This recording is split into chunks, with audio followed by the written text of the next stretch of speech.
الرجیم بسم اللہ الرحمن الرحیم رب اشرح لی صدری ویسر لی امری واحلل عقدۃ من لسانی یفقهوا قولی الحمدللہ الذی علا بحولہ ودنا بطولہ مانح کل غنیمت وفضل کاشف کل عظیمت وعزل احمدہ علی عواطف کرمہ وثوابغ نعمہ وأؤمن به اولا بادیا واستہدیہ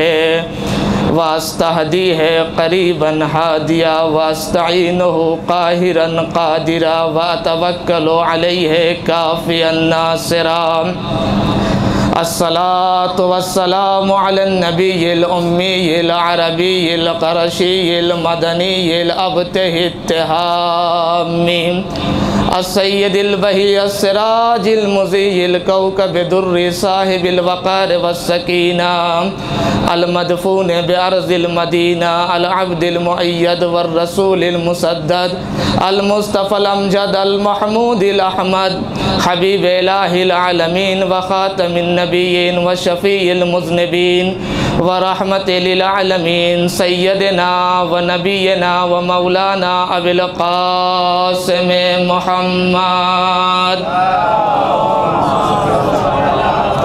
وآلہ الطیبین الطاہرین المعصومین المظلومین ولعنت اللہ علی اعدائہم اجمعین اما بعد فقد قال اللہ تعالی وتبارک فی القرآن الحکیم وهو اصدق الصادقین وقولہ الحق بسم اللہ الرحمن الرحیم ان الذین قالوا ربنا اللہ ثم استقاموا تتنزل علیہم الملائکۃ الا تخافوا ولا تحزنوا وابشروا بالجنۃ التي کنتم توعدون۔ صلوات پڑھیے محمد و آل محمد پر۔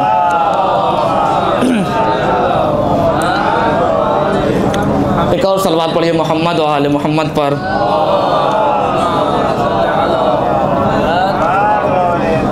عزیزان محترم، اپنی گفتگو کا آغاز کرنے سے پہلے چاہتا ہوں کہ ایک صلوات پڑھیے محمد و آل محمد پر۔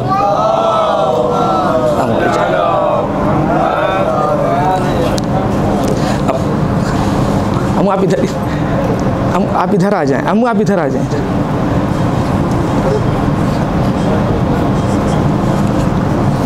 ایک اور صلوات پڑھ دیجئے محمد و آل محمد پر۔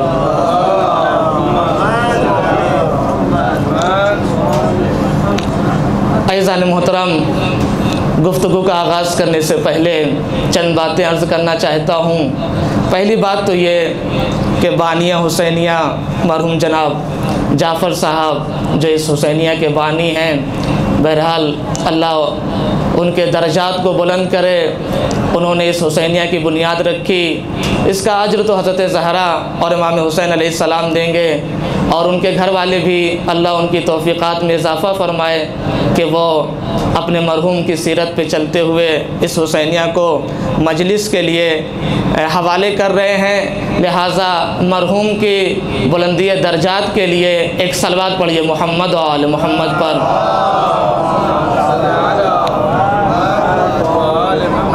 اور دوسری بات، میں حیات کی طرف سے، منتظمین کی طرف سے، تمام برادران جو زحمت کرتے ہیں، بزرگان، ان کی طرف سے آپ تمام حضرات کا شکریہ ادا کرتا ہوں کہ آپ تشریف لاتے ہیں، اپنا وقت دیتے ہیں۔ بہرحال اس کا اجر جو ہے حضرت زہرا اور امام حسین علیہ السلام ہی دیں گے۔ اور ایک بات یہ بھی عرض کرنا چاہتا ہوں، چونکہ بانی بھی ہم ہی لوگ ہیں، مجلس بھی ہماری ہے، شرکا بھی ہم ہی ہیں، لہٰذا ہماری مجلس ہے، ہم ہی کو کرنا ہے، ہم ہی کو شریک ہونا ہے۔ لہٰذا اگر کوئی کمی وغیرہ کسی دن رہ جائے تو بزرگواری سے کام لیجئے اور کرامت کا اظہار کریے، عزت نفس کا اظہار کریے۔ ایک صلوات پڑھیے محمد و آل محمد پر۔ عزیزان محترم، میں نے سورہ فصلت کی آیت نمبر 30 کا تلاوت کرنے کا شرف حاصل کیا ہے، جس میں ارشاد ہو رہا ہے ان الذین قالوا ربنا اللہ ثم استقاموا، جو لوگ یہ کہتے ہیں کہ اللہ ہمارا رب ہے اور اپنے اس قول پہ جمے رہتے ہیں، ڈٹے رہتے ہیں، تو پھر کیا ہوتا ہے؟ تتنزل علیہم الملائکہ، تو ملائکہ ان کے اوپر نازل ہوتے ہیں، یہ کہتے ہوئے یہ بشارت لے کر آتے ہیں کہ ڈرو نہیں، خوف نہیں کھاؤ، رنجیدہ نہ ہو، محزون نہ ہو، اس جنت کے سلسلے سے خوش ہو جاؤ جس کا تم سے وعدہ کیا جا رہا ہے۔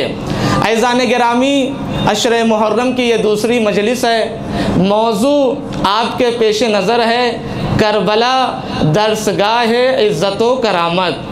میں نے کل یہ بات عرض کی تھی، کل جو میں نے گفتگو کی تھی، اور یہاں پہ ایک معذرت یہ بھی کرنا چاہتا ہوں کہ کل کی گفتگو تھوڑی سی طولانی ہو گئی تھی، انشاءاللہ آج ایسا نہیں ہوگا۔ اگر یاد رہا کہ کتنے بجے بیٹھے ہیں، ایک صلوات پڑھیے محمد و آل محمد پر۔ کبھی کبھی گھڑی دیکھتے ہیں پتہ ہی نہیں چلتا بیٹھے کتنے بجے تھے، وہ ذہن سے نکل جاتا ہے۔ بہرحال اس کے لیے معذرت چاہتے ہیں۔ عزیزان گرامی، کل چونکہ کربلا درسگاہ عزت و کرامت ہے، تو کل میں نے کوشش کی تھی تھوڑی سی گفتگو، مختصر سی گفتگو خود کربلا کے حوالے سے کروں کہ کربلا کیا ہے۔ چونکہ کربلا درسگاہ عزت و کرامت ہے، تو عزت و کرامت کو سمجھنے سے پہلے ہمیں کربلا کو سمجھنا پڑے گا، امام حسین کو سمجھنا پڑے گا، ان کے اصحاب کو سمجھنا پڑے گا۔ اور یہ بات بھی میں نے عرض کی تھی کہ اس آیت کا موضوع سے بہت ہی گہرا تعلق ہے، بہت ہی گہرا ربط ہے، اس لیے کہ استقامت کے بغیر عزت نہیں حاصل ہونے والی ہے، استقامت کے بغیر کرامت نہیں حاصل ہونے والی ہے۔ استقامت اگر نہیں ہوگی تو پھر ذلت ہوگی، پھر رسوائی ہوگی، پھر فراری کا لقب ملے گا، فرار کہلائیں گے۔ تو عزیزان گرامی، اس آیت کا اس موضوع سے بہت ہی گہرا تعلق ہے کہ کربلا درسگاہ عزت و کرامت۔ موضوع کو کیوں انتخاب کیا گیا؟ یہ موضوع کربلا درسگاہ عزت و کرامت، موضوع کی اہمیت کیا ہے؟ عزیزان گرامی، میں نے خود جتنا یعنی اپنے تئیں جو مطالعہ کیا کربلا کا، جو پڑھا کربلا کو، جو اپنے فہم ناقص سے کربلا کو سمجھا، تو مجھے جو سب سے نمایاں پہلو کربلا کا نظر آیا وہ کربلا کی عزت و کرامت نظر آئی، وہ کربلا کی عزت و کرامت نظر آئی۔ اس لیے کہ جو میں نے غور کیا، فکر کیا اس موضوع کے اوپر، تو یہ دیکھا کہ امام حسین، اور اسی لیے علماء نے لکھا ہے کہ جتنی عزت و کرامت امام حسین کے اقوال میں ملتی ہے دوسرے ائمہ کے اقوال میں نہیں ملتی ہے۔ ایسا لگتا ہے کہ روح امام حسین پیوند کھا گئی ہے عزت و کرامت کے ساتھ، جڑی ہوئی ہے عزت و کرامت کے ساتھ۔ ہر جگہ جہاں دیکھیے، حتیٰ کربلا سے پہلے بھی جو امام کے ارشادات ہیں، فرمودات ہیں، وہ زیادہ تر یہی سب ہیں، عزت ہے، کرامت ہے، شرافت ہے، بزرگی روح ہے، یہ ہے بزرگی روح ہے۔ تو امام حسین نے بہت زیادہ، انشاءاللہ میں عرض کرنے کی کوشش کروں گا، مدینے سے لے کر کے، مدینے سے نکلنے سے لے کر کے عصر عاشور تک جن دو باتوں کی امام حسین نے بہت زیادہ تکرار، بہت زیادہ ریپیٹ کی ہے، وہ دو باتیں یہ ہیں، ان کا خلاصہ اگر ایک جملے میں کیا جائے تو یہ ہوتا ہے: ذلت حسین سے بہت دور ہے اور حسین موت سے ڈرتا نہیں ہے۔ آپ پڑھ لیجئے پورا مقتل، آپ مطالعہ کر لیجئے پورے مقتل کا، جہاں جہاں دیکھیے بیعت کا مطالبہ ہوا، وہاں سے لے کر کے یہاں تک صرف دو چیزوں کی تکرار مل رہی ہے: حسین موت سے ڈرتا نہیں ہے، ذلت حسین سے بہت دور ہے، حسین با کرامت ہے، حسین با شرافت ہے، حسین عزیز ہے، اس لیے کہ عزیز ماں باپ کا بیٹا ہے۔ تو عزیزان گرامی، بہت ہی زیادہ امام نے ان باتوں کی تکرار کی ہے، لہٰذا یہ موضوع بھی بہت اہم ہے۔ اور عزیزان گرامی، عزت و کرامت اخلاق اسلامی کا محور ہے، محور ہے۔ اگر کوئی یہ کہے کسی قوم میں، کسی ملت میں، کسی قبیلے کی صرف ایک جملے میں تعریف کریے، صرف ایک جملے میں بیان کریے، صرف ایک جملے میں اس کی تعریف کریے، تو اگر یہ کہہ دیا جائے کہ اس کے اندر عزت و کرامت پائی جاتی ہے تو ساری خوبیاں خود بخود آ جائیں گی، ساری خوبیاں خود بخود آ جائیں گی۔ عزیزان گرامی، مثال کے طور پہ ہم اس حسینیہ میں بیٹھے ہیں، اگر ہم سے یہ کہا جائے یا کسی سے یہ کہا جائے کوئی ایک ایسا بٹن دبائیے، کوئی ایک ایسی سوئچ دبائیے کہ جس کے دبانے سے ساری لائٹیں خود بخود جل جائیں، خود بخود جل جائیں بغیر کسی کمی اور زیادتی کے، کوئی ایک ایسا سوئچ دبائیے، کوئی ایک ایسا بٹن دبائیے، تو وہ جو اصل کلید ہے، وہ جو مین کلید ہے، وہ جو مین بٹن ہے، اسے دبایا جائے گا اور یہاں پہ نورانیت آ جائے گی۔ اسی طریقے سے اگر کہا جائے کہ انسان کے اندر، انسان کی ذات کے اندر، اس کے اخلاق کے اندر صرف ایک چیز کو بیان کریے، بس صرف ایک چیز کو بیان کریے، بقیہ چیز کو نہیں۔ اگر کہہ دیا جائے کہ اس کے اندر عزت و کرامت پائی جاتی ہے تو سارے اخلاق سمٹ کے خود بخود آ جاتے ہیں۔ ایک صلوات پڑھ دیجئے محمد و آل محمد پر۔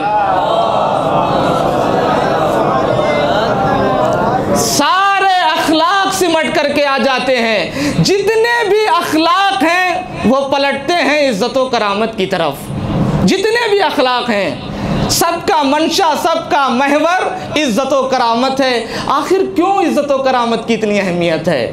کیوں عزت و کرامت کی اتنی اہمیت ہے؟ کہا اگر عزت نہیں ہوگی، کرامت نہیں ہوگی تو ہر انسان ہر پست کام کو انجام دے گا، انسان ہر پستی گر جائے گا، کچھ بھی کر سکتا ہے، کسی بھی پستی کو انجام دے سکتا ہے، لیکن اگر عزت ہوگی، اگر کرامت ہوگی تو یہ کہے گا پستی کی طرف نہیں جائیں گے، مر جائیں گے، سر کٹا دیں گے، پستی کی طرف نہیں جائیں گے، ذلت کو قبول نہیں کریں گے، یہ نہیں کر سکتے ہیں، پستی کو نہیں قبول کر سکتے ہیں۔ اور آپ ذرا غور کریں، ہم لوگ اپنے زندگی کے بارے میں دیکھیں، معاشرے کے بارے میں دیکھیں، سماج کے بارے میں دیکھیں، دنیا کے بارے میں دیکھیں، مطالعہ کریں تو اس بھاگ دوڑ کی زندگی میں انسان جس چیز کو سب سے زیادہ پسند کرتا ہے وہ عزت ہے۔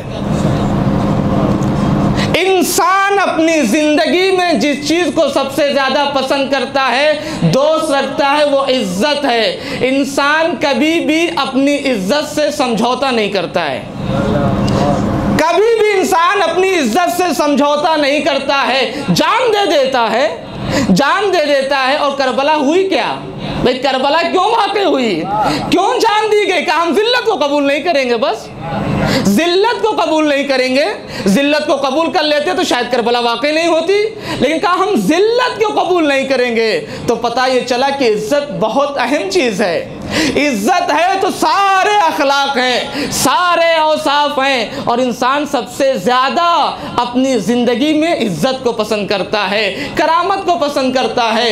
عزت و کرامت آیات میں، روایات میں، لغت میں، احادیث میں کہیں کہیں پہ، زیادہ تر جگہوں پہ ایک ہی ساتھ استعمال ہوئے ہیں، یعنی مترادف استعمال ہوئے ہیں۔ جو عزت ہے وہی کرامت ہے، جو عزیز ہے وہی کریم ہے۔ شاید بعض جگہوں پہ تھوڑا سا الگ استعمال ہوئے ہیں، لیکن زیادہ تر تو ہم دیکھتے ہیں آیات میں، روایات میں تو عزت و کرامت ایک ساتھ استعمال ہوتے ہیں۔ تو عزیزان گرامی، سب سے پہلا سوال یہ ہوگا کہ اصل عزت کا مالک کون ہے؟ حقیقی عزت کس کی ہے؟ اصل عزت کا مالک کون ہے؟ کربلا درسگاہ عزت و کرامت ہے۔ اصل عزت کا مالک کون ہے؟ جب ہم نے قرآن کی طرف رجوع کیا تو قرآن نے کہا وَلِلَّهِ الْعِزَّةُ وَلِرَسُولِهِ وَلِلْمُؤْمِنِينَ، عزت اللہ کے لیے ہے، اس کے رسول کے لیے ہے، مومنین کے لیے ہے۔ اس آیت میں اللہ کے علاوہ رسول کا بھی ذکر ہوا ہے، مومنین کا بھی ذکر ہوا ہے۔ کیا مطلب ہوا؟ بعد والی آیت میں لیکن صرف اللہ کا ذکر ہو رہا ہے، من کان یرید العزت فللہ العزت جمیعا۔ تو یہ کیا ہو گیا؟ پہلے والی آیت کہہ رہی ہے کہ وَلِلَّهِ الْعِزَّةُ وَلِرَسُولِهِ وَلِلْمُؤْمِنِينَ، عزت اللہ کے لیے ہے، اس کے رسول کے لیے ہے، مومنین کے لیے ہے۔ یہ آیت تو کہہ رہی ہے کہ عزت صرف اور صرف اللہ کے لیے، بس عزت کسی کے لیے نہیں ہے، صرف اللہ کے لیے ہے۔ عزیزان گرامی، یہ آیت اشارہ کر رہی ہے کہ عزت ذاتی کا مالک صرف اللہ ہے بس۔ اور یہ جو آیت کہہ رہی ہے عزت اللہ کے لیے، رسول کے لیے، مومنین کے لیے، یہ عزت اعطائی ہے، عزت ذاتی صرف اللہ کی ہے۔ وہ جس کو چاہتا ہے عزت دیتا ہے، لیکن ذاتاً صرف اس کے پاس عزت پائی جاتی ہے۔ قل اللہم مالک الملک تؤتی الملک من تشاء وتنزع الملک من تشاء وتعز من تشاء وتذل من تشاء۔ اللہ عزت کا مالک ہے، وہ جسے چاہتا ہے عزت دیتا ہے، وہ جسے چاہتا ہے عزت عطا کرتا ہے۔ تو عزت ذاتی کا مالک صرف اللہ ہے۔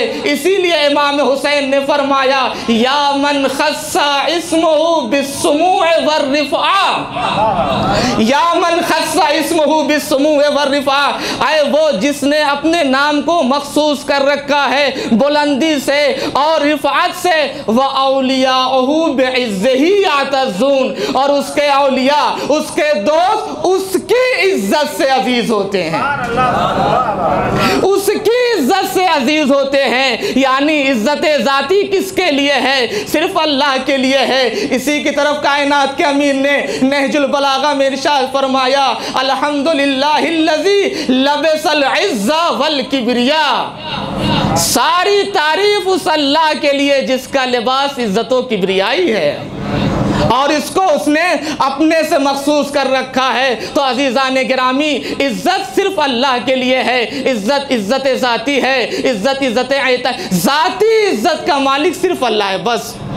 وہ جس کو چاہتا ہے وہ جس کو چاہتا ہے عزت دیتا ہے۔ تو یہ جو ہم لوگ دیکھتے ہیں، ہم کہتے ہیں یہ فلاں شخص عزیز ہے، فلاں شخص عزیز ہے، کہ یہ سب جھوٹی عزت ہے، یہ سب جعلی عزت ہے۔ انشاءاللہ اس کو عرض کروں گا، جھوٹی اور جعلی عزت کو اس وقت نہیں عرض کرنا چاہتا ہوں۔ تو عزت ذاتی کا مالک صرف اللہ ہے، کرامت ذاتی کا مالک صرف اللہ ہے، اور وہ جس کو چاہتا ہے عزیز بنا دیتا ہے، وہ جس کو چاہتا ہے عزت دیتا ہے۔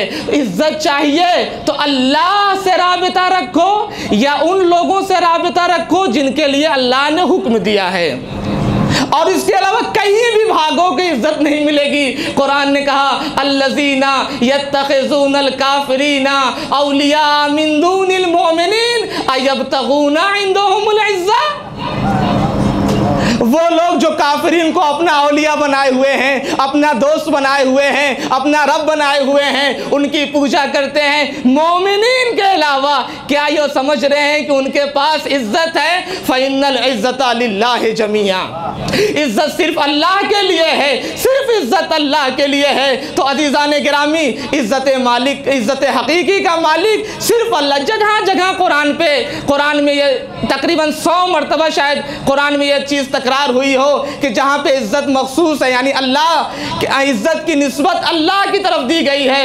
سبحانک ربک رب العزت عما یصفون، عزت کس کے لیے ہے؟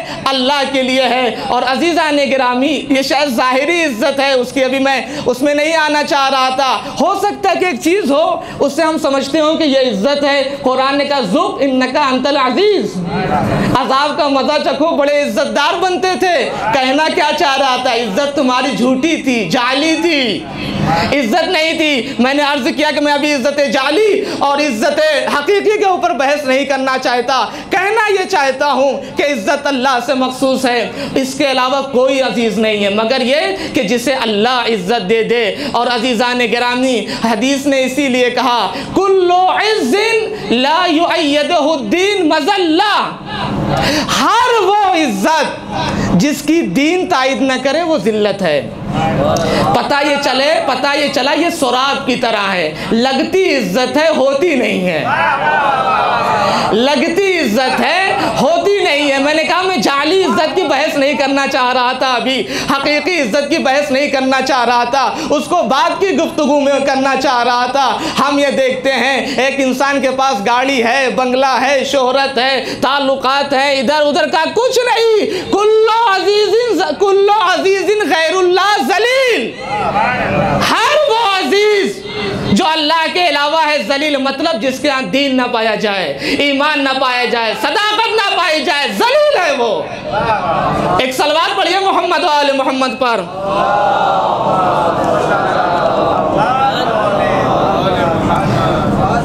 ساری عزت اللہ کے لیے ہے، ساری شرافت اللہ کے لیے ہے، ساری کرامت اللہ کے لیے ہے۔ اللہ جسے چاہتا ہے عطا کرتا ہے۔ اللہ اگر کسی کو عزیز ہونا ہے تو اس کا رابطہ اللہ سے ہونا پڑے گا، رسول سے ہونا پڑے گا، مومنین سے ہونا پڑے گا۔ عزت کی اہمیت کیا ہے؟ عزت کی اہمیت کیا ہے؟ عزت کی تاکید کیوں اتنی زیادہ ہو رہی ہے؟ عزیزان گرامی، میں بار بار تکرار کر رہا ہوں، موضوع میرا ہے کربلا درسگاہ عزت و کرامت۔ کربلا درسگاہ عزت و کرامت۔ میں نے عرض کیا، میں نے اپنے تئیں جہاں تک کربلا کو سمجھا، جہاں تک کربلا کو سمجھا، پہچانا اور سمجھا، وہ یہ کہ کربلا کا سب سے بڑا درس جو نظر آتا ہے وہ یہی عزت و کرامت ہے، وہ یہی ذلت سے دوری ہے۔ عزت کی اہمیت کیا ہے؟ عزت کا مرتبہ کیا ہے؟ عزیزان گرامی، قرآن نے کہا، حدیث نے کہا، اللہ مومن کے حوالے ساری چیزیں کر دیتا ہے۔ مومن کی عظمت کا کیا کہنا، مومن کے مرتبے کا کیا کہنا۔ پیغمبر اکرم خانہ کعبہ کا طواف کر رہے ہیں، کعبے کو دیکھ کے کہتے ہیں مرحبا بالبیت ما اعظمک وما اعظم شانک۔ کیا کہنا تیرا، کیا شان ہے تیری، کیا مرتبہ ہے تیرا، لیکن مومن کا مرتبہ تجھ سے زیادہ ہے، مومن کا مرتبہ تجھ سے زیادہ ہے۔ وہ مومن جس کا مرتبہ کعبے سے زیادہ ہے، جس کے حوالے اللہ نے سب کچھ کر دیا ہے، اس مومن کے لیے حدیث نے کہا ان اللہ تعالی عز وجل فوض الی المؤمن امورہ کلہ۔ خدا بند عالم نے مومن کے حوالے ساری چیزیں کر دی ہیں، ولم یفوض الیہ ان یکون ذلیلا، لیکن مومن کو یہ اجازت نہیں دی ہے، یہ اتھارٹی نہیں دی ہے کہ مومن اپنے آپ کو ذلیل کر لے، مومن اپنے آپ کو رسوا کر لے، مومن اپنا سر کسی کے سامنے جھکا دے۔ اب انصاف سے بتائیے، جو اللہ مومن کو یہ اجازت نہیں دیتا کہ مومن اپنے آپ کو ذلیل کر لے، رسوا کر لے، وہ اللہ یہ کیسے اجازت دے سکتا ہے ایک مومن دوسرے مومن کو ذلیل کرے، دوسرے مومن کو رسوا کرے؟ اسی لیے حدیث نے کہا اذل الناس من اہان الناس، سب سے بڑا ذلیل انسان وہ ہے جو دوسروں کو رسوا کرتا ہے۔ صلوات پڑھیے محمد و آل محمد پر۔ ساری چیزیں مومن کے حوالے کر دیا ہے، سب کچھ کر دیا ہے، کہا لیکن یہ اجازت نہیں ہے کہ اپنے کو ذلیل کر لو، رسوا کر لو، جھکا لو، گرا لو، پستی میں چلے جاؤ، یہ اجازت نہیں ہے۔ تو سب سے بڑا ذلیل انسان کون ہوا؟ سب سے بڑا ذلیل انسان وہ ہوا جو دوسروں کو ذلیل کرتا ہے، دوسروں کو رسوا کرتا ہے، مجمع میں، محفل میں، جب چاہا، جس کو چاہا، جیسے چاہا بے عزت کر دیا، ذلیل کر دیا۔ حدیث نے کہا تمہارے اندر کرامت نہیں پائی جاتی، تمہارے اندر بزرگی نہیں پائی جاتی۔ اگر کرامت پائی جاتی تو جلدی سے معاف کر دیتے، اگر کرامت پائی جاتی جلدی سے ناراض نہیں ہوتے، اگر کرامت پائی جاتی تو یہ برے اخلاق کا نمونہ پیش نہیں کرتے۔ تمہارے اندر نہیں کرامت پائی جاتی ہے، تمہارے اندر شرافت نہیں پائی جاتی ہے۔ اور عزیزان گرامی، ایک شخص ہمارے اور آپ کے چھٹے امام حضرت امام جعفر صادق علیہ السلام کی خدمت میں حاضر ہوتا ہے اور ہونے کے بعد کہتا ہے مولا میرا پڑوسی میرے اوپر ظلم کرتا ہے، میرا پڑوسی میرے اوپر ظلم کرتا ہے۔ امام نے کہا صبر کرو، امام نے کہا صبر سے کام لو، صبر کرو۔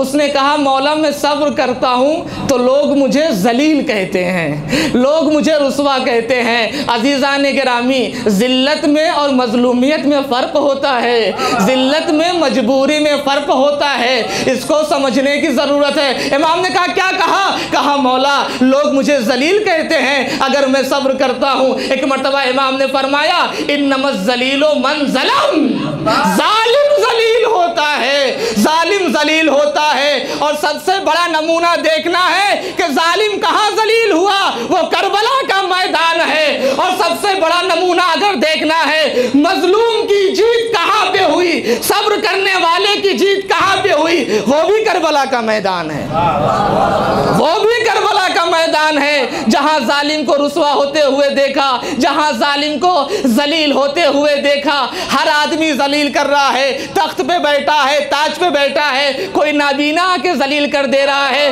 کوئی نابینا آ کے ذلیل کر رہا ہے، کوئی خاتون جو اسیر ہے وہ آ کے ذلیل کر دے رہی ہے، کوئی قیدی جس کے ہاتھوں میں ہتکڑیاں ہے، جس کے پاؤں میں بیڑیاں ہیں، وہ آ کے ذلیل کر دے رہا ہے، وہ آ کے رسوا کر دے رہا ہے، تو پتہ یہ چلا اللہ کا اعلان یہ ہے کہ ظالم ہمیشہ ذلیل ہوتا ہے۔ صلوات پڑھیے نا محمد و آل محمد پر۔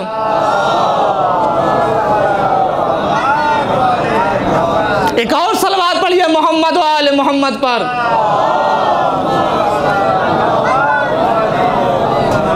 آخر یہ جو لوگ یزید کو، ابن زیاد کو اس کے دربار میں جا کے اس سے نظریں ملا کر کے ذلیل کر رہے ہیں، ان کے اندر کیا پایا جاتا ہے؟ وہی کرامت نفس پائی جاتی ہے، وہی عزت نفس پائی جاتی ہے، وہی شرافت نفس پائی جاتی ہے جو یہ کہتے ہیں، اور وہی استقامت پائی جاتی ہے، وہی استقامت پائی جاتی ہے کہ اگر استقامت ہوگی، اگر یہ کہہ دیا کہ اللہ رب ہے، کوئی آ جائے دنیا کی طاقت، کوئی آ جائے دنیا کی طاقت، تخت ہو، تاج ہو، جو بھی ہو، لیکن اگر یہ کہہ دیا اللہ رب ہے، استقامت ہے، تو میں نے بار بار یہ بات کہی کہ اس آیت کا اس موضوع سے بڑا گہرا ربط ہے۔ تو عزیزان گرامی، سوال یہ ہے کہ آخر ذلت سے دوری کی اتنی تاکید کیوں ہے؟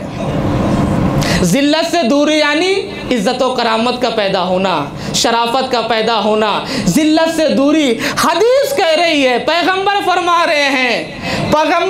رہے ہیں کہ من اقر بالذل طاعن فلیس منا اہل البیت، اگر کوئی اپنی مرضی سے ذلت کو قبول کر لیتا ہے، ہم اہل بیت میں سے نہیں ہیں، ہم اہل بیت میں سے نہیں ہیں۔ دوسری جگہ پہ حدیث نے کہا ذلت ساعن لا تفی بعز الدہر، ایک سیکنڈ کی ذلت کو پوری زندگی کی عزت بھرپائی نہیں کر سکتی ہے، پوری زندگی کی عزت بھرپائی نہیں کر سکتی ہے۔ ان باتوں کو سمجھیں گے تب پتہ چلے گا امام کیوں اتنی تکرار کر رہے ہیں۔ ذلت حسین سے بہت دور ہے، حسین موت سے ڈرتا نہیں ہے، حسین صاحب کرامت و شرافت ہے، عزت پائی جاتی ہے۔ چوتھے امام نے فرمایا مالی ان احب بذل نفسی حمر النعم، میں اس بات کو پسند نہیں کرتا ہوں کہ دنیا کے جتنے سرخ اونٹ ہیں، توجہ کریے گا، اونٹ اور سرخ اور پوری دنیا کے اونٹ اور سرخ اور پوری دنیا کے، امام نے کہا کہ اگر پوری دنیا کے سرخ اونٹ مجھے دے دیا جائے اور یہ کہہ دیا جائے کہ تھوڑی سی ذلت برداشت کر لو، میں نہیں برداشت کرنے والا، ہماری جانیں قربان ہو جائیں، ایسی تعبیر صرف رسول کا گھرانہ استعمال کر سکتا ہے، صرف علی کا پوتا استعمال کر سکتا ہے، صرف علی کا بیٹا استعمال کر سکتا ہے۔ پوری دنیا کے سرخ اونٹ مجھے دے دیے جائیں، میں تھوڑی سی ذلت کو برداشت نہیں کروں گا۔ عزیزان گرامی، اگر ذلت کو برداشت کر لیا جائے تو مشکل کیا آئے گی؟ یہ جو امام بار بار تکرار کر رہے ہیں ذلت حسین سے بہت دور ہے، ذلت حسین سے بہت دور ہے، امام مدینے سے نکل رہے ہیں، آواز دیتے ہیں واللہ لا اعطیکم بیدی اعطاء الذلیل ولا افر فرار العبید، خدا کی قسم میں اپنا ہاتھ تمہارے ہاتھ میں ذلیلوں کی طرح نہیں دوں گا اور نہ ہی غلاموں کی طرح فرار کروں گا۔ کیوں؟ حیدر کرار کا بیٹا ہوں، میدان میں جمع رہوں گا، ڈٹا رہوں گا۔ عزیزان گرامی، امام کہنا چاہتے ہیں اگر فرار کیا تو ذلیل ہوئے، رسوا ہوئے، اور میں تمہاری بیعت بھی نہیں کروں گا، واللہ لا اعطیکم بیدی عطاء الذلیل ولا افر فرار العبید۔ امام کہہ رہے نہیں، میں یہ کام نہیں کر سکتا ہوں، میں ذلت کو برداشت نہیں کر سکتا ہوں۔ اور عزیزان گرامی، سوال یہ ہے کہ اگر کوئی انسان ذلت کو برداشت کر لے تو مشکل کیا آئے گی؟ اگر کوئی انسان ذلت کو برداشت کر لے تو مشکل کیا آئے گی؟ میں اس سے پہلے ان امام کے اور جو دوسرے اقوال ہیں ان کی طرف جانا چاہتا ہوں اور نتیجے کے طور پہ اس بات کو دیکھنا چاہتا ہوں۔ میں نے کہا عزیزان گرامی کہ اگر آپ جتنے بھی خطبات ہیں، جتنے بھی تقریریں ہیں امام حسین علیہ السلام کی، مدینے سے لے کر کے عصر عاشور تک میں نے عرض کیا، سب کا مطالعہ کریے، بغور بدقت مطالعہ کریے۔ دو لفظوں میں خلاصہ ہوتا ہے، حسین موت سے ڈرتا نہیں ہے، ذلت حسین سے بہت دور ہے۔ صرف دو چیز ملے گی، حسین موت سے ڈرتا نہیں ہے، ذلت حسین سے بہت دور ہے۔ کہیں پہ آپ فرماتے ہیں موت فی عز خیر من حیات فی ذل، عزت کی موت اس حیات سے بہتر ہے۔ کس حیات سے بہتر ہے؟ جس حیات میں ذلت پائی جاتی ہے، جس حیات میں رسوائی پائی جاتی ہے۔ امام نے کہا حسین موت سے بھی نہیں ڈرتا ہے، حسین موت سے بھی نہیں ڈرتا ہے۔ آپ دیکھیں امام کے اقوال کو پڑھیں، امام فرماتے ہیں وَإِن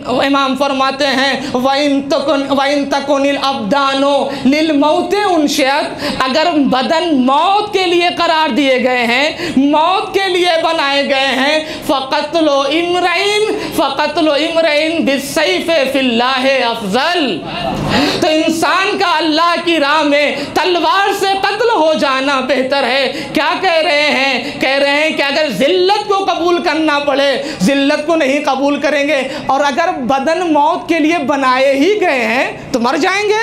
مر جانا نہیں بلکہ مر جائیں گے نہیں بلکہ تلوار سے مرنا بہتر ہے۔ کوئی کہتا ہے مولا نہ جائیے، کہا ایسا تو نہیں ہو سکتا ہے، میں جاؤں گا۔ اور ایک جوان مرد کے لیے موت کوئی آر نہیں ہے، وہ بھی اگر اللہ کی راہ میں لڑے، وہ بھی اگر دین کی راہ میں لڑے، کہا مر جاؤں گا۔ جناب محمد حنفیہ نے کہا کہ نہ جائیے، کہا خدا کی قسم اس پوری دنیا میں اگر حسین کا کوئی ٹھکانہ نہ ہو لما بایا تو یزید، تب بھی حسین یزید کی بیعت نہیں کرے گا۔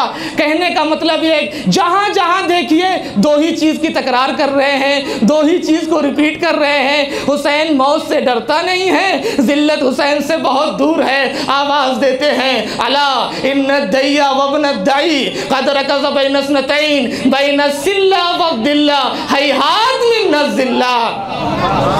اس نابکار ابن نابکار کو، مجھ حسین کو دو چیزوں کے درمیان اس نے کھڑا کر دیا ہے، چمکتی ہوئی تلواروں کے درمیان اور ذلت کے درمیان۔ ہیہات من الذلہ، ذلت حسین سے بہت دور ہے۔ یاب اللہ لنا ورسولہ والمؤمنون وحجور طابت وجدود طہرت، اللہ اس بات کو پسند نہیں کرتا ہے، مومنین اس بات کو پسند نہیں کرتے ہیں، اللہ کا رسول اس بات کو پسند نہیں کرتا ہے، پاک ماؤں کی پاکیزہ آغوش اس بات کو پسند نہیں کرتی ہے، ماں باپ کی غیرت پسند نہیں کرتی ہے۔ کیا کہ حسین ذلیلوں کی اطاعت کر لے، کس چیز پہ؟ علی مصارع الکرام، علی مصارع الکرام، یعنی حسین ذلیلوں کی اطاعت کو قبول کر لے با کرامت لوگوں کی قتل گاہ کو چھوڑ کر کے۔ کہنا کیا چاہتے ہیں؟ کہنا چاہتے ہیں اگر کوئی عزیز ہوتا ہے، اگر کوئی کریم ہوتا ہے، اگر کوئی با کرامت ہوتا ہے، اگر کوئی با شرافت ہوتا ہے، اگر کسی کے اندر عزت پائی جاتی ہے تو ظالموں کی پس لوگوں کی اطاعت کو قبول نہیں کرتا، میدان میں جا کر کے شہید ہو جاتا ہے،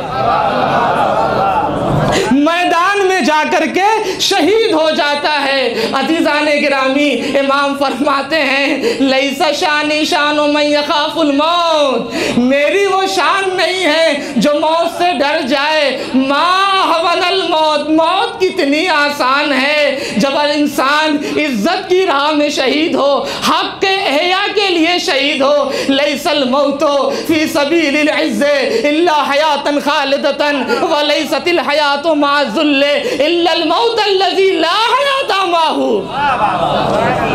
لیس الموت فی سبیل العز الا حیاتا خالدتا لیس الموت فی سبیل العز، اللہ کی راہ میں، عزت کی راہ میں شہید ہونا، اللہ حیاتن خالدتن، یہ حیات جاودانی ہے، یہ حیات جاودانی ہے، اور ذلت کے ساتھ زندگی بسر کرنا گویا کہ انسان مردہ ہے، گویا کہ انسان مردہ۔ کہنا کیا چاہ رہے ہیں؟ کہنا یہ چاہ رہے ہیں کہ جب انسان کے ہاں عزت نہ ہو، کرامت نہ ہو، شرافت نہ ہو، تو انسان سانسوں کے چلنے کے بعد بھی مردہ ہوتا ہے، نفسوں کے چلنے کے بعد بھی مردہ ہوتا ہے۔ آپ کو پتا ہے جناب زہیر عاشور کے دن تقریر کر رہے تھے، ایک مرتبہ شمر نے ٹوک دیا، جناب زہیر ایک مرتبہ کہتے ہیں ما ایاک اخاطب انکا انت بہیما، میں تو تجھ سے مخاطب نہیں ہوں، تو تو جانور ہے۔ اے جناب زہیر، سانسیں چل رہی ہے، نبضیں چل رہی ہے، کیوں اس کو جانور کہہ رہے ہیں؟ کہا اس لیے کہ اس کے اندر ذلت پائی جاتی ہے، رسوائی پائی جاتی ہے، امام وقت کے مقابلے میں آ گیا ہے، حسین کے مقابلے میں آنے والا عزیز نہیں ہو سکتا، چلتی پھرتی لاش ہے۔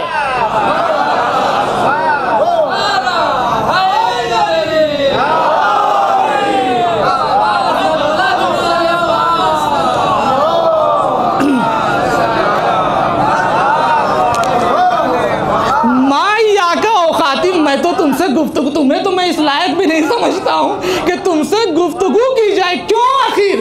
کہا تم ذلیل ہو، تم رسوا ہو، تمہارے ہاں پستی پائی جاتی ہے، کیوں؟ اس لیے کہ تم اپنے امام وقت کے، تم امام کے مقابلے میں آ گئے ہو۔ تو پتہ یہ چلا حیات صرف سانسوں کے چلنے کا نام نہیں ہے، حیات صرف نفسوں کے چلنے کا نام نہیں ہے، وہ حیات جس میں عزت نہ پائی جائے، وہ حیات جس میں کرامت نہ پائی جائے، وہ حیات جس میں شرافت نہ پائی جائے، وہ حیات جس میں اطاعت نہ پائی جائے، وہ حیات جس میں ایمان نہ پایا جائے، وہ حیات جس میں صداقت نہ پائی جائے، وہ حیات جس میں شجاعت نہ پائی جائے، وہ حیات ایسے ہی ہے، بس ایسے ہی ہے، بل ہم ازل کی ہے۔ تو عزیزان گرامی، کہا عزت کے ساتھ مر جائیں گے، ذلت کو قبول نہیں کریں گے۔ کہا کیوں؟ کہا عزت کی راہ میں مرنا حیات ابدی ہے، لیکن ذلت کے ساتھ، کہا ذلت کے ساتھ جینا بس ایسے ہی حیات ہے، جیسے جانوروں میں سانسیں چل رہی ہیں ویسے ہمارے اندر بھی چلے گی۔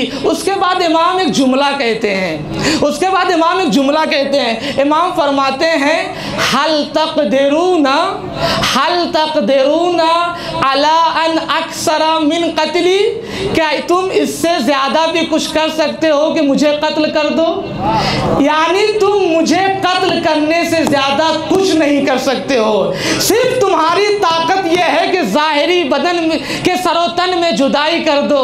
امام اس کے بعد ایک تاریخی جملہ کہتے ہیں، فرماتے ہیں وَلَكِنَّكُمْ لَا تَقْدِرُونَ مِنْ حَدْمِ مَجْدِ وَمَحْوِ عِزِّ وَشَرَفِ، تمہارے اندر اتنی طاقت نہیں پائی جاتی ہے، اتنی اوقات نہیں پائی جاتی ہے، بدن کو تو، سر کو تو بدن سے جدا کر سکتے ہو، لیکن تم ہماری شرافت کو کیسے ختم کرو گے؟ کرامت کو کیسے ختم کرو گے؟ عزت کو کیسے ختم کرو گے؟ احترام کو کیسے ختم کرو گے؟ کیسے؟ یہ نہیں کر سکتے، لا تقدرون، اس کی تمہارے اندر اوقات نہیں ہے، اس کی طاقت نہیں ہے۔ اسی لیے شاعر نے کہا، شاعر کا ایک شعر ہے، قد غیرت طعن منہم کل جارحہ، نیزوں نے، تلواروں نے، شمشیروں نے ان کے پورے بدن کو زخمی کر دیا ہے، دگر گون کر دیا ہے، تبدیلی پیدا کر دی ہے، تغییر پیدا کی ہے۔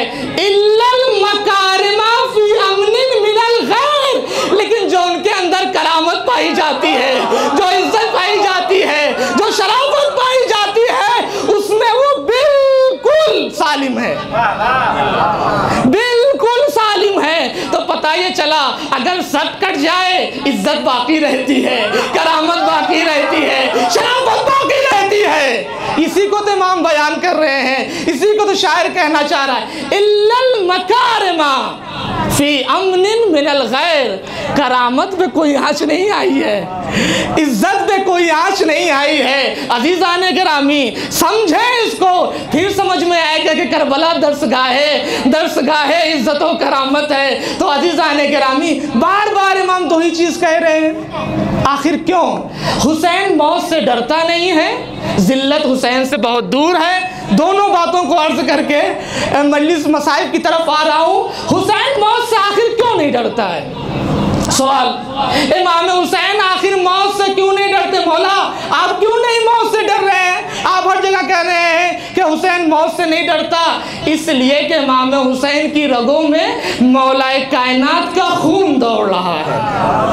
توجہ کریے گا, یہ بات میں اطمینان سے کہہ سکتا ہوں, جتنا زیادہ نہج البلاغہ میں کائنات کے امیر نے کہا ہے علی موت سے نہیں ڈرتا ہے, علی موت سے نہیں ڈرتا ہے, ہر جگہ پہ کہتے ہیں, کہیں پہ کہتے ہیں ان الموت طالب حسیس لا يفوته المقیم ولا يوجزه الحارب ان اکرم الموت القتل والذی نفس ابن ابی طالب بیدہ لالف ضربة اهون الی من میتة علی الفراش فی غیر طاعت اللہ. ان الموت طالب حسیس, موت ایک تیز رفتار طلبگار ہے. لا یفوتہ المقیم ولا یوجز الحارب, نہ کھڑے ہونے والے کو چھوڑتی ہے نہ بھاگنے والے کو. علی کہنا چاہ رہے ہیں, کرار کا مطلب سمجھتے ہو, بھاگے کو تب بھی موت آئے گی لیکن ضلالت کی موت آئے گی, رسوائی کی موت آئے گی. میدان میں ڈٹے رہو گے, عزت کی موت کہلائے گی, شرافت کی موت کہلائے گی, کرامت کی موت کہلائے گی. کہا موت ایک تیز رفتار طلبگار ہے. اس کے بعد مولا کہتے ہیں انا اکرم الموت القتل, بہترین موت, با کرامت موت شہید ہونا ہے, شہید ہونا ہے. اسی لیے حدیث نے کہا فوق کل بر بر حتی یقتل الرجل فی سبیل اللہ, ہر نیکی سے بڑھ کے ایک نیکی ہے یہاں تک کہ انسان اللہ کی راہ میں شہید ہو جائے. جب اللہ کی راہ میں شہید ہو جاتا ہے اس سے بڑھ کر کے کوئی نیکی نہیں ہے. امام نے کہا کہ تلوار کی 1000 ضربیں علی ابن ابی طالب کے لیے بہتر ہیں اس موت سے جو اطاعت خدا سے ہٹ کر کے بستر پہ آئے. تلوار کی 1000 ضربیں علی ابن ابی طالب کے لیے اس موت سے بہتر ہے جو اطاعت خدا سے ہٹ کے بستر پہ آئے. میں نے کہا امام حسین کیوں کہہ رہے ہیں؟ اس لیے کہ امام کی رگوں میں مولا کائنات کا خون دوڑ رہا ہے. ایک دوسری جگہ پہ مولا موت کی تعبیر ایک عجیب اور ایک لطیف تعبیر کرتے ہیں. مولا کہتے ہیں میں تو موت کی تلاش میں ایسے موت کے پیچھے جا رہا تھا جیسے ایک پیاسا رات بھر رات کی تاریکی میں تھک کر کے صبح کو چشمے پہ وارد ہو جائے. کا قاربن ورد.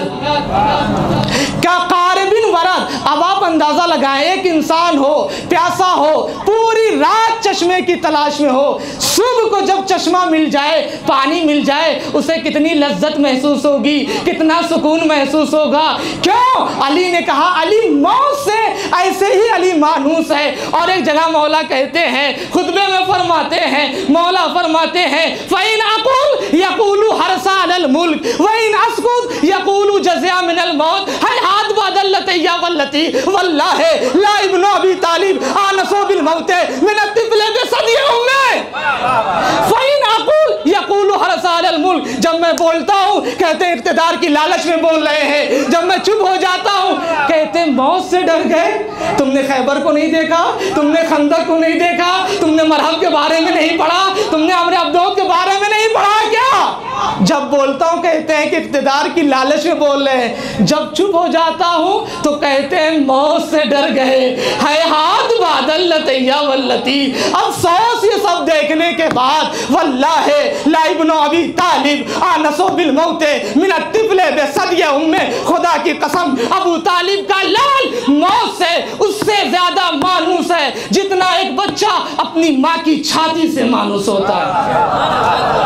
عزیزان گرامی ابھی فضائل پڑھ رہا ہوں, مولا کہہ رہے ہیں امام حسین کیوں نہیں ڈر رہے ہیں؟ امام حسین کی رگوں میں مولا کائنات کا خون دوڑ رہا ہے۔ مولا کائنات کون؟ کہا میں موت سے اس سے زیادہ مانوس ہوں جتنا ایک بچہ اپنی ماں کی چھاتی سے مانوس ہوتا ہے۔ فضائل پڑھ رہا ہوں، فضائل پڑھ رہا ہوں۔ عزیزان گرامی، یہ تو امام حسین نے کہا، یہ تو مولا کائنات نے کہا۔ ذرا امام سجاد پہ بھی آتے ہیں اور جناب علی اصغر پہ بھی آتے ہیں۔ امام سجاد ہیں، ابن زیاد کا دربار ہے۔ بھائی توجہ کریے گا، فضائل پڑھ رہا ہوں، درباری بیٹھے ہیں، ہاتھوں میں ہتکڑیاں ہیں، پاؤں میں بیڑیاں ہیں، گگر میں لنگر ہے، امام بیٹھے ہوئے ہیں۔ ایک مرتبہ ابن زیاد نے کہا یہ کون ہے؟ کہا یہ علی ابن الحسین ہے۔ ایک مرتبہ ابن زیاد نے کہا کہ ان کو تو اللہ نے مار دیا۔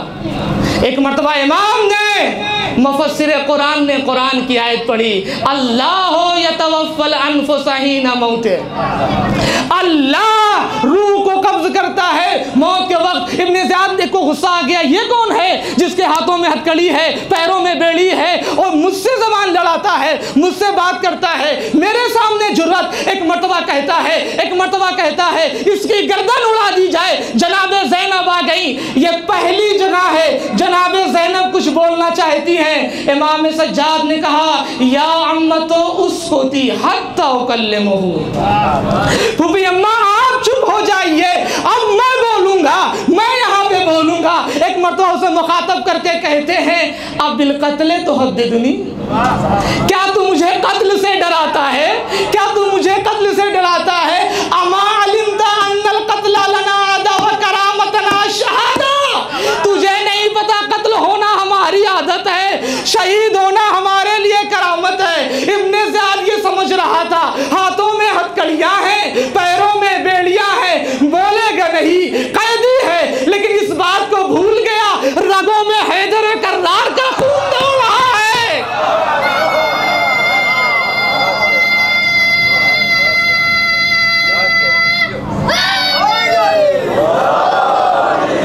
اس بات کو بھول گیا، کریم باپ کا بیٹا ہے، کریم دادا کا پوتا ہے، حیدر کرار کا خون دوڑ رہا ہے۔ جیسے دادا نہیں موت سے ڈرتے، جیسے بابا نہیں موت سے ڈرتے، ویسے میں بھی نہیں ڈرتا ہوں۔ جناب یہ تو بڑے تھے، یہ جو امام حسین، یہ جو مولا کائنات نے کہا کہ میں موت سے اس سے زیادہ مانوس ہوں جتنا ایک بچہ اپنی ماں کی چھاتی سے مانوس ہوتا ہے۔ اس کا ثبوت کس نے دیا؟ فضائل پڑھ رہا ہوں، اس کا ثبوت کس نے دیا؟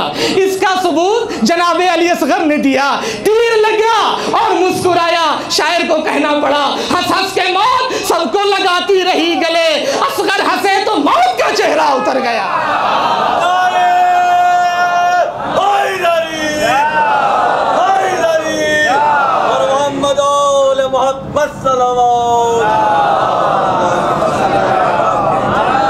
اس کا اگر عملی نمونہ دیکھنا ہے کہ بچہ ہے، ماں کی چھاتی سے لپٹتا ہے، ماں کی چھاتی سے امام لے کے گئے تھے، لیکن موت سے اس سے زیادہ مانوس ہے۔ کیوں؟ دادا نے دعویٰ کیا تھا، پوتے نے ثابت کیا، اسی لیے تو جوش نے کہا چڑھ کے نیزے پہ دو عالم کو ہلا دیتی ہے، کربلا موت کو دیوانہ بنا دیتی ہے۔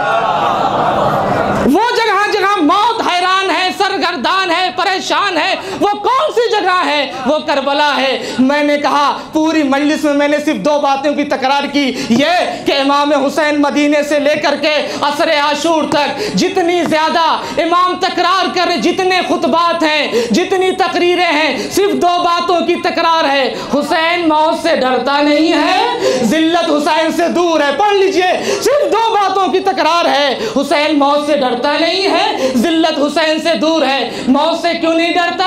میں نے بتا دیا، موت سے اس لیے نہیں ڈرتے، حیدر کرار کے پوتے، حیدر کرار کے بیٹے ہیں، رگوں میں مولا کائنات کا خون دوڑ رہا ہے۔ میں نے کئی بار اس جملے کی ریپیٹ کی، یہ آخری جملہ اور ربط مسائل، مولا آخر کیوں اتنی تکرار کر رہے ہیں کہ ذلت حسین سے بہت دور ہے؟ میں نے شروع میں کہا تھا کہ میرے موضوع کی اہمیت یہ ہے، میں نے جتنا پڑھا، مطالعہ کیا کربلا کو جتنا سمجھا اپنی ناقص فہم کے اعتبار سے، سب سے سب سے روشن جو موضوع میرے ذہن میں آیا وہ عزت و کرامت آئی۔ کیوں؟ اس لیے کہ علماء نے لکھا عزت و کرامت تمام اخلاق اسلامی کا محور ہے۔ اگر عزت ہوگی، کرامت ہوگی سارے اخلاق جمع ہو جائیں گے. عزت نہیں ہوگی تو بہیمہ ہوگا انسان, جانور ہوگا انسان. مولا کیوں اتنی تکرار کر رہے ہیں؟ آخر ذلت میں مشکل کیوں ہے؟ آخر چوتھے امام کیوں کہہ رہے ہیں اگر پوری دنیا کے سارے سرخ اونٹ مجھے دے دیے جائیں تب بھی میں ذلت کو قبول نہیں کروں گا؟ مولا مسئلہ کیا ہے؟ مشکل کیا آئے گی اگر کوئی ذلت کو قبول کر لے؟ عزیزان گرامی, میری آج کی اس مجلس کا شاید یہ بہت اہم پیغام ہو, شاید یہ بہت اہم جملہ ہو. آخر بہت توجہ چاہتا ہوں, مسائب کی طرف آ رہا ہوں, اگر دیر ہو جائے تھوڑی سی تو معذرت. عزیزان گرامی, آخر ذلت میں مشکل کیا ہے؟ رسوائی کیا ہے؟ میں نے عرض کیا شروع میں کہ اگر امام بیعت کر لیتے, یا لفظوں کو بدل کر دوں کہ اگر امام عزت نفس, کرامت نفس کا مظاہرہ نہ کرتے, یا اگر امام ذلت کو قبول کر لیتے تو کربلا واقع نہیں ہوتی.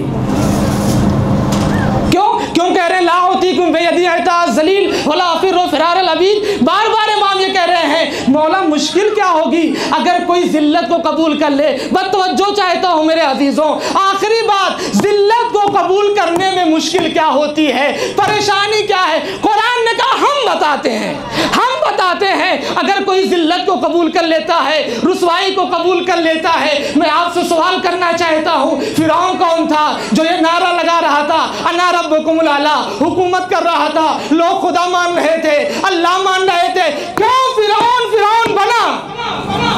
کیوں فرعون بنا؟ فرعون کو اللہ کس نے بنایا؟ فرعون کے خدا کس نے بنایا؟ قرآن نے کہا ہم بتاتے ہیں ذلت کو قبول کر لو گے تو مشکل کیا ہوگی. قرآن نے فرعون کے لیے کہا فاستخف قومہ فاطاعوہ. فرعون کرتا کیا تھا؟ پہلے اپنی قوم کو ذلیل کرتا تھا, رسوا کرتا تھا, پس کرتا تھا, اس کے بعد لوگ اسے ماننے لگتے تھے, پوجا کرنے لگتے تھے. عزیزان گرامی, ہر زمانے کے فرعون کا طریقہ کار یہی رہا ہے. اس زمانے سے لے کر کے آج تک, حاکم شام سے لے کر کے آج تک حکمراں یہی کرتے ہیں. پہلے لوگوں کو ذلیل کرتے ہیں, رسوا کرتے ہیں, عزت نفس کو ختم کر دیتے ہیں, کرامت نفس کو ختم کر دیتے ہیں, شرافت نفس کو ختم کر دیتے ہیں. اس کا عملی نمونہ دیکھنا ہے. شام میں دیکھیے کہ حاکم شام نے اتنا ذلیل کر دیا, اتنا رسوا کر دیا کہ مذکر اور مؤنث کی تمیز ختم ہو گئی. تو اگر ذلت قبول کریں گے فاستخف قومہ فاطاعوہ. ہر دور کا جابر, ہر دور کا ظالم پہلے قوم سے عزت نفس کو لے لیتا ہے, کرامت نفس کو لے لیتا ہے, شرافت نفس کو لے لیتا ہے, اس کے بعد ذلیل کرتا ہے, اس کے بعد حکمرانی کرتا ہے, اس کے بعد حکومت کرتا ہے. امام نے کہا نہیں, کربلا درسگاہ ہے, عزت و کرامت ہے. اگر تمہارے اندر عزت پائی جائے گی, کرامت پائی جائے گی تو تم کبھی اپنے کو ذلیل نہیں کر سکتے, رسوا نہیں کر سکتے. بس عزیزان گرامی, کربلا درسگاہ ہے, عزت و کرامت ہے. ذلت کو قبول کرنے کی مشکل یہ ہے کہ اگر کوئی ذلت کو قبول کرتا ہے تو ظالم اس کے اوپر حکومت کرتا ہے, جابر اس کے اوپر حکومت کرتا ہے. اور اصحاب امام حسین نے کہا نہیں, یہ تو نہیں ہو سکتا ہے. اسی لیے تو امام نے کہا میں جا رہا ہوں. کہاں سے جا رہے ہیں؟ نانا کے مدینے سے جا رہے ہیں. میں جا رہا ہوں, اماں تیرا لال جا رہا ہے, بھیا حسین جا رہے ہیں. ہاں ارباب ازا, 2 محرم ختم ہو گئی, 2 محرم ختم ہو گئی. رو لیجئے, گریہ وہی کرتے ہیں جو زندہ ہیں, اگلے سال بھی وہی گریہ کریں گے جو زندہ رہیں گے. امام صادق علیہ السلام نے فرمایا نفس المحموم لظلمنا تسبیحون. اگر کوئی ہمارے ظلم کو یاد کر کے ایک آہ سرد کھینچتا ہے تو یہ تسبیح کا ثواب ہے. ہار باب ازا, امام نکل رہے ہیں, امام جا رہے ہیں. امام نے مدینے کو چھوڑ دیا, مکے میں آئے, مکے سے بھی نکل گئے۔ اے ارباب ازا، مکے سے نکل لے امام کربلا کے نزدیک پہنچ رہے ہیں۔ ایک مرتبہ حر کا لشکر ملتا ہے، حر کا لشکر، حر نے لجام فرس میں ہاتھ ڈالا۔ امام نے کہا تیری ماں تیرے غم میں بیٹھے۔ اے ارباب ازا، اے ارباب ازا، ایک مرتبہ حر نے گستاخی نہیں کی، آپ کی مادر گرامی فاطمہ زہرا ہیں، شاید یہی ہدایت کا سبب بنا۔ امام نے دیکھا حر کا لشکر بہت زیادہ پیاسا ہے، جانور پیاسے ہیں، بھیا عباس پانی پلا دیا جائے۔ اور جب لوگوں نے پی لیا، سپاہیوں نے پی لیا، امام نے کہا جانوروں کو بھی پانی پلایا جائے۔ ہائے رے کریم امام، جب انسان کے اندر کرامت پائی جاتی ہے، شرافت پائی جاتی ہے، عزت پائی جاتی ہے، کریم اسے کہتے ہیں جو دشمنوں سے بھی اچھے سے پیش آتا ہے۔ ایسا کریم امام کہاں ملے گا؟ یہ ایسا کریم امام اس باپ کا بیٹا ہے جو قاتل کو دودھ کا گلاس دے رہا تھا۔ اے ارباب ازا، مولا پانی بچائے رکھیے، مولا اگر پانی نہیں ہوگا، چھوٹے چھوٹے بچے ہیں، کل کو کیا ہوگا؟ امام آواز دیں گے میں مالک کوثر ہوں، تردد مجھے کیا ہے؟ پیاس ان کی بجھا دو، میرے بچوں کا خدا ہے، پیاس ان کی بجھا دو، میرے بچوں کا خدا ہے۔ باس کو امام نے اپنے ہاتھوں سے پانی پلایا۔ اے ارباب ازا، اگر یہ پانی ہوتا تو شاید 7 محرم سے پانی ختم نہیں ہوتا، لیکن ہاں ارباب ازا، امام آگے بڑھ رہے ہیں، ایک مرتبہ بڑھتے بڑھتے امام کا راہوار رک جاتا ہے، امام کا راہوار رک جاتا ہے۔ ہاں وہ جگہ آ گئی، ہاں وہ گھڑی آ گئی، مولا سنبھالیے اہل حرم کو، مولا جناب زینب کا دل بیٹھنے والا ہے، مولا جناب زینب گھبرانے والی ہیں، بیویاں بے چین ہونے والی ہیں، بچے بے چین ہونے والے ہیں۔ راہوار رکا، امام نے دوسرا راہوار بدلا، تیسرا، 5-6 راہوار بدلے، کوئی راہوار آگے نہ بڑھا۔ امام نے کہا اس زمین کا نام کیا ہے؟ اس زمین کا نام کیا ہے؟ کسی نے کہا مولا اسے نینوا کہتے ہیں۔ کہا نینوا کے علاوہ کیا نام ہے؟ اس کے علاوہ کیا نام ہے؟ کسی نے کہا مولا شط فرات کہتے ہیں۔ کہا اس کے علاوہ کیا نام ہے؟ کسی نے کہا مولا غازریہ کہتے ہیں۔ مولا نے کہا اس کے علاوہ کام کیا نام ہے؟ کسی نے کہا مولا اسے کربلا کہتے ہیں، اسے کربلا کہتے ہیں۔ حسین مظلوم مقتل نے نقل کیا فتنفس السعداء، امام نے کہا سرد کھینچی، آنسو بہنے لگے، آواز دیتے ہیں ھذا ارض کرب و بلائن، یہ کرب کی زمین ہے، یہ بلا کی زمین ہے۔ امام اترتے ہیں، آواز دیتے ہیں واللہ ہا ہونا واللہ مناخ نقابنا، ہم اسی زمین کو آباد کریں گے، قیامت تک ہم اسی زمین پہ رہیں گے۔ ہا ہونا واللہ محت رحالنا، ارے ہماری سواریاں یہیں رکیں گی، ہمارے جوان یہیں شہید ہوں گے، ارے ہم محشور بھی اسی سرزمین سے ہوں گے۔ اے ارباب ازا، نیچے اترتے ہیں، ایک مشت خاک لیتے ہیں، سونگتے ہیں، آواز دیتے ہیں ارے اس مٹی سے تو میرے خون کی خوشبو آ رہی ہے۔ اے ارباب ازا، یہ زمین اس زمین سے خون حسین کی خوشبو آ رہی تھی۔ خیمے لگا دیے گئے، اے ارباب ازا خیمے لگ گئے، سب خیمے میں چلے گئے۔ امام نے اہل حرم کو ایک خیمے میں جمع کیا، الگ ایک خیمے میں جمع کیا۔ اس کے بعد امام ہے، اہل حرم ہے۔ ایک مرتبہ امام نے سب کو دیکھنا شروع کیا، کبھی زینب کو دیکھتے ہیں، کبھی ام کلثوم کو دیکھتے ہیں، کبھی ام فروہ کو دیکھتے ہیں، دوسری خواتین کو دیکھتے ہیں، بچوں کو دیکھتے ہیں۔ اس کے بعد زاروں قطار رو رہے ہیں، زاروں قطار رونے کے بعد ہاتھوں کو اٹھاتے ہیں، فرماتے ہیں اللہم انا عطرۃ نبیک محمد، اے میرے اللہ ہم تیرے نبی پیغمبر کی طرف سے ہیں، اے میرے اللہ قد اخرجنا وطردنا وازعجنا، اے میرے اللہ ہمیں نانا کے دیار میں نہیں رہنے دیا گیا، اے میرے اللہ ہمیں نانا کے دیار سے باہر کر دیا گیا۔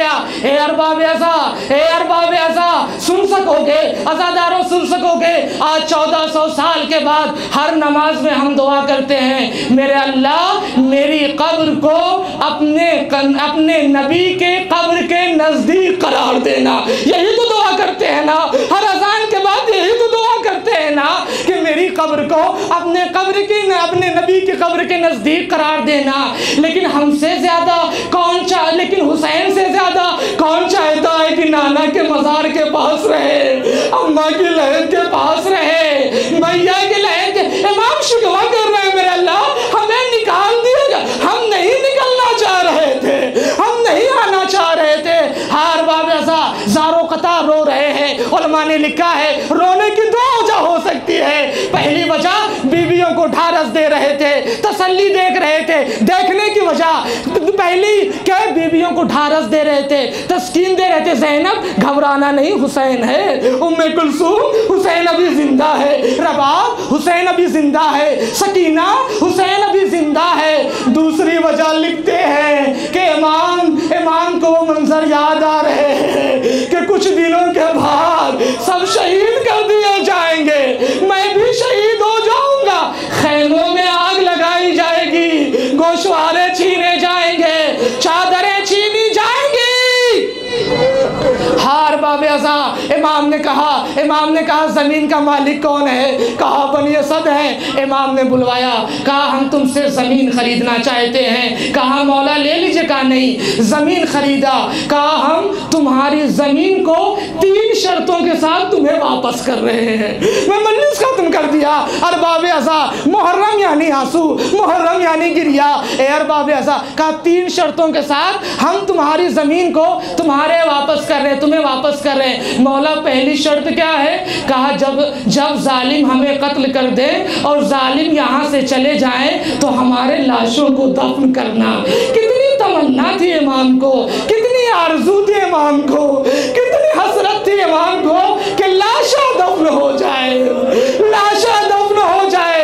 کاش ایسا ہی ہوتا، کاش ایسا ہی ہوتا، لیکن ایسا نہیں ہوا۔ ہار باب ازا کہا مولا دوسری شرط کیا ہے؟ کہا ہمارے قبر کے نشان کو باقی رکھنا، مٹنے نہیں دینا۔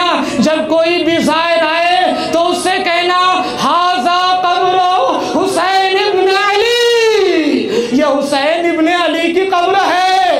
مولا تیسری شرط، مجلس ختم ہو گئی۔ کہا تیسری شرط یہ ہے جب ہمارے زائرین آئے 3 دن تک مہمان رکھنا، 3 دن تک خدمت کرنا۔ مولا 3 دن کی شرط کیوں لگا رہے ہیں؟ کہا آئیں گے تب انہیں پتہ چلے گا، انہیں یاد آئے گا چھوٹے چھوٹے بچے تھے، الاتاش الاتاش، ہائے پیاس کی صدائیں بلند کر رہے تھے۔ مجلس ختم ہو گئی۔ امام یہی پہ نہیں رکے، خواتین سے کہہ رہے اگر تمہارے مال دشمن کے خوف سے ہمیں دفن نہ کریں تو انہیں غیرت دلانا، تاکہ آکے کتنی تمنا ہے امام کو، کتنی حسرت ہے جنازہ دفن ہو جائے۔ یہی تک نہیں رکے، بچوں کی طرف مڑتے ہیں۔ اے بچوں، اگر تمہارے ماں باپ ہمیں دفن نہ کریں تم کھیلتے ہوئے چلے آنا، ایک ایک مشتے کھا کے کربلا اٹھا کر کے ہمارے لاشوں میں ڈال دینا۔ اے مولا کتنی تمنا تھی، لیکن 11 محرم کو جب اہل حرم کا قافلہ ادھر سے گزرا، امام سجاد کے چہرے کا رنگ بدلا، جناب زینب کی نظر امام سجاد کے چہرے پہ، میرے لال آخری وقت میں ساتھ چھوڑ دو گے؟ پھپھی اماں انسان سے بتائیے، ظالموں نے اپنے نجس لاشوں کو دفن کر دیا، سامنے بابا کا لاشا بے گورا کفن پڑا ہے، بیٹا موجود ہے، بیٹا موجود ہے، لیکن اتنا مجبور ہے، ہاتھوں میں ہتھکڑیاں ہے، پیروں میں بیڑیاں ہے، گلے میں خاردار توقے۔ جناب زینب نے مدینے کا رخ کیا، یا جدہ صلی علیک ملیکۃ السماء وہذا حسین مرمل بالدماء ومقطع الاعضاء وبناتک سبایا۔ اے نانا، آپ پہ ملائکہ درود بھیجتے ہیں، آپ کے نوازے کا لاشا بے گور و کفن پڑا ہے، اعضا زمین کربلا پہ بکھرے ہوئے۔